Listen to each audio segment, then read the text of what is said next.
दोस्तों, आज गुजरात टाइटंस के खिलाफ मुकाबले में मरते मरते बचे टीम इंडिया के स्टार बल्लेबाज श्रेयस अय्यर बीच मैदान पर उनको इतनी खतरनाक चोट आई कि पूरा स्टेडियम सन्न रह गया।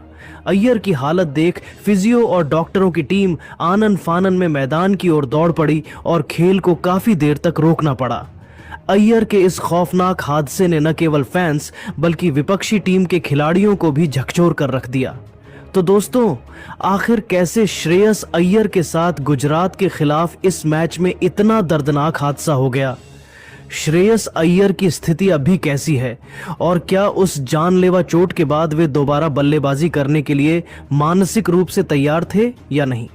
ये पूरी जानकारी तो हम आपको इस वीडियो में जरूर बताएंगे। लेकिन दोस्तों, उससे पहले आप सभी को क्या लगता है, श्रेयस अय्यर और ऋषभ पंत में से कौन है मिडिल ऑर्डर का सबसे विस्फोटक बल्लेबाज? नीचे कमेंट करके अपनी राय जरूर दें। दोस्तों, अगर हम आज के इस हाई वोल्टेज और सांसें रोक देने वाले मुकाबले की गहराई से बात करें, जो कि गुजरात टाइटंस और श्रेयस अय्यर की टीम के बीच खेला जा रहा था, तो यह मैच अपने सबसे रोमांचक और निर्णायक मोड़ पर पहुंच चुका था। इस मैदान पर श्रेयस अय्यर आज एक अलग ही अवतार में नजर आ रहे थे। उनकी बल्लेबाजी में वो पुरानी चमक और आत्मविश्वास साफ झलक रहा था। उन्होंने क्रीज पर कदम रखते ही विपक्षी गेंदबाजों पर मानसिक दबाव बनाना शुरू कर दिया था और उनकी आक्रामकता को देखकर ऐसा लग रहा था कि आज वे गुजरात के गेंदबाजी आक्रमण की धज्जियां उड़ाने के इरादे से ही आए हैं। अय्यर ने अपनी इस छोटी मगर बेहद प्रभावशाली पारी में महज 11 गेंदों का सामना करते हुए 18 रन बना लिए थे, जिसमें उन्होंने अपनी ताकत का प्रदर्शन करते हुए 2 गगनचुंबी और विशालकाय छक्के जड़े थे, जिसने दर्शकों को झूमने पर मजबूर कर दिया था। लेकिन दोस्तों, ठीक उसी पल जब पूरा स्टेडियम अय्यर के नाम के नारे लगा रहा था, पारी के दौरान एक ऐसा भयानक और दिल दहला देने वाला हादसा हुआ जिसने न केवल मैदान पर मौजूद खिलाड़ियों बल्कि टीवी पर देख रहे करोड़ों फैंस को भी पूरी तरह स्तब्ध और निशब्द कर दिया। दरअसल हुआ यह कि गुजरात के एक तेज गेंदबाज ने अपनी रफ्तार का कहर बरपाते हुए एक बेहद खतरनाक और तेज बाउंसर फेंकी, जो सीधे श्रेयस अय्यर के शरीर के बेहद नाजुक हिस्से या शायद उनके हेलमेट के ग्रिल पर जा लगी। वह टक्कर इतनी भीषण और जोरदार थी कि अय्यर के पास संभलने का 1 सेकंड का भी वक्त नहीं था। गेंद लगते ही श्रेयस अय्यर के हाथों से बल्ला छूट गया और वे असहनीय दर्द से कराहते हुए वहीं पिच के बीचों बीच बेसुध होकर जमीन पर गिर पड़े। उस मंजर को देखकर ऐसा लगा मानो अय्यर की आंखों के सामने पूरी तरह अंधेरा छा गया हो, क्योंकि वे काफी देर तक बिल्कुल भी हिल डुल नहीं पा रहे थे। पूरे बरसा पारा स्टेडियम में एक खौफनाक सन्नाटा पसर गया। फैंस की धड़कनें रुक सी गई थीं। अंपायरों ने तुरंत मेडिकल टीम और फिजियो को मैदान की ओर दौड़ने का इशारा किया। आनन फानन में डॉक्टरों की टीम ने मैदान पर पहुंचकर करीब 5 से 7 मिनट तक अय्यर का गहन उपचार किया। फिजियो ने दर्द कम करने के लिए मैजिक स्प्रे और आइस पैक का लगातार इस्तेमाल किया ताकि अय्यर किसी तरह दोबारा अपने पैरों पर खड़े हो सकें। इस दौरान स्टैंड्स में बैठे दर्शकों की आंखों में आंसू थे और भारतीय टीम के दिग्गज कोच गौतम गंभीर के चेहरे पर चिंता की गहरी लकीरें साफ देखी जा सकती थीं। ड्रेसिंग रूम में भी पूरी तरह सन्नाटा छा गया था, क्योंकि अय्यर की चोट की गंभीरता किसी से छिपी नहीं थी। उस भयानक हादसे के बाद जब पूरा स्टेडियम और खुद विपक्षी खिलाड़ी भी यह मान चुके थे कि शायद श्रेयस अय्यर अब दोबारा क्रीज पर खड़े नहीं हो पाएंगे, तब अय्यर ने अपनी अदम्य साहस और बेमिसाल हिम्मत का परिचय दिया।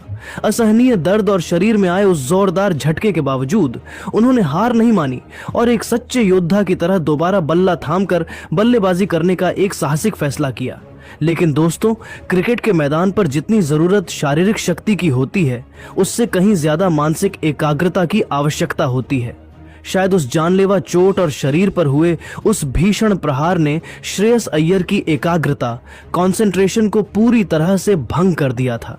उनके चेहरे पर अभी भी उस चोट की तकलीफ और तनाव साफ देखा जा सकता था।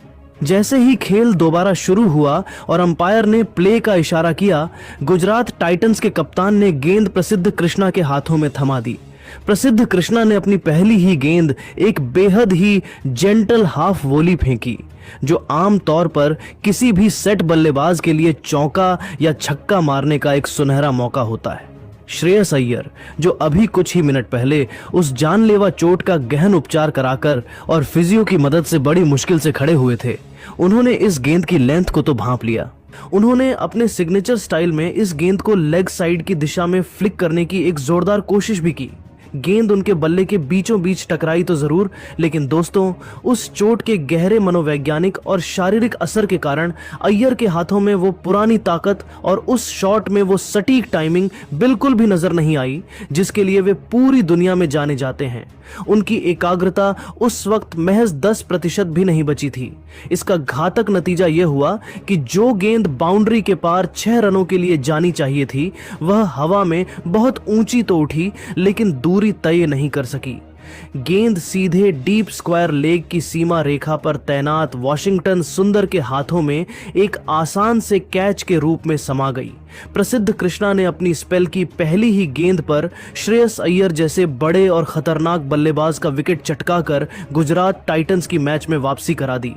अय्यर के चेहरे पर आउट होने से ज्यादा उस चोट की टीस और अपनी एकाग्रता खोने का मलाल साफ झलक रहा था, क्योंकि वे जानते थे कि एक स्वस्थ अय्यर के लिए वह गेंद महज एक बाउंड्री का तोहफा थी। श्रेयस अय्यर आज महज 11 गेंदों में 18 रनों की एक छोटी लेकिन बेहद आक्रामक और आशाजनक पारी खेलकर पवेलियन लौट गए। उनकी इस पारी का अंत जिस तरह से हुआ, उसने पूरे क्रिकेट जगत को एक गहरे सन्नाटे और चिंता में डुबो दिया है। प्रसिद्ध कृष्णा के इस जादुई और धारदार स्पेल ने, जिसमें उन्होंने पहली ही गेंद पर सफलता हासिल की, और अय्यर को लगी उस जानलेवा चोट ने मिलकर आज के इस महत्वपूर्ण मुकाबले का पूरा पासा ही पलट कर रख दिया। मैदान पर मौजूद दिग्गजों और बड़े बड़े कमेंटेटर्स का भी यह साफ तौर पर मानना था कि अगर अय्यर को वो भयंकर चोट न लगी होती तो उनकी मानसिक और शारीरिक एकाग्रता, कंसंट्रेशन पूरी तरह से अडिग बनी रहती। जिस गेंद पर वे आउट हुए वो उनके लिए महज एक साधारण सी हाफ वॉली थी, जिसे एक स्वस्थ और फिट अय्यर अपनी आंखों पर पट्टी बांधकर भी स्टेडियम की छत के पार या बाउंड्री के बाहर भेजने का दम रखते थे। लेकिन दोस्तों, हकीकत बहुत कड़वी थी। उस खौफनाक हादसे ने श्रेयस अय्यर को न केवल शारीरिक रूप से बल्कि मानसिक रूप से भी पूरी तरह कमजोर और झकझोर कर रख दिया था। उस चोट का असर उनके शरीर की गति और दिमाग की प्रतिक्रिया, रिफ्लेक्स पर साफ देखा जा सकता था, जिसका भरपूर और रणनीतिक फायदा गुजरात टाइटंस की टीम और उनके चतुर कप्तान ने बखूबी उठाया। अय्यर जैसे विस्फोटक बल्लेबाज का क्रीज पर होना गुजरात के लिए किसी खतरे की घंटी से कम नहीं था, लेकिन उस एक इंजरी ने मैच का रुख मोड़ दिया। दोस्तों, आज का यह गंभीर हादसा एक बार फिर यह साबित करता है कि क्रिकेट का मैदान जितना ग्लैमरस दिखता है उतना ही खतरनाक भी हो सकता है। यहाँ महज 1 सेकंड की छोटी सी लापरवाही या शरीर पर लगी एक मामूली सी दिखने वाली चोट किसी भी दिग्गज खिलाड़ी का पूरा खेल और उसकी मेहनत पर पानी फेर सकती है। श्रेयस अय्यर ने आज जो हिम्मत दिखाई और जिस तरह से दर्द में होने के बावजूद वे दोबारा बल्लेबाजी करने उतरे, उसने यह तो साबित कर दिया कि उनमें एक योद्धा का जिगरा है। लेकिन दुर्भाग्यवश आज किस्मत और उनके शरीर ने उनका साथ नहीं दिया। मैदान से बाहर जाते वक्त अय्यर के चेहरे पर छाई वो मायूसी और लाचारी उनके करोड़ों फैंस का दिल तोड़ देने वाली थी। अब सबसे बड़ा और अहम सवाल यह खड़ा होता है कि क्या श्रेयस अय्यर इस गंभीर चोट, मानसिक झटके और शारीरिक कमजोरी से समय रहते उभर पाएंगे? क्या वे अगले हाई वोल्टेज मैच के लिए पूरी तरह फिट होकर दोबारा अपनी उसी पुरानी लय और आक्रामकता के साथ मैदान पर वापसी कर पाएंगे, या फिर यह चोट उनके इस आईपीएल सीजन के लिए एक बड़ी बाधा साबित होगी? पूरी दुनिया अब उनकी मेडिकल रिपोर्ट का बेसब्री से इंतजार कर रही है। दोस्तों, इस पूरे घटनाक्रम को लेकर आप क्या सोचते हैं? क्या अय्यर को चोट के तुरंत बाद रिटायर हर्ट हो जाना चाहिए था? नीचे कमेंट करके जरूर बताइए। साथ ही श्रेयस अय्यर के जल्द पूरी तरह फिट होने की कामना करें और ऐसी ही क्रिकेट की हर छोटी बड़ी अपडेट के लिए हमारे चैनल को सब्सक्राइब करना ना भूलें। धन्यवाद। जय हिंद।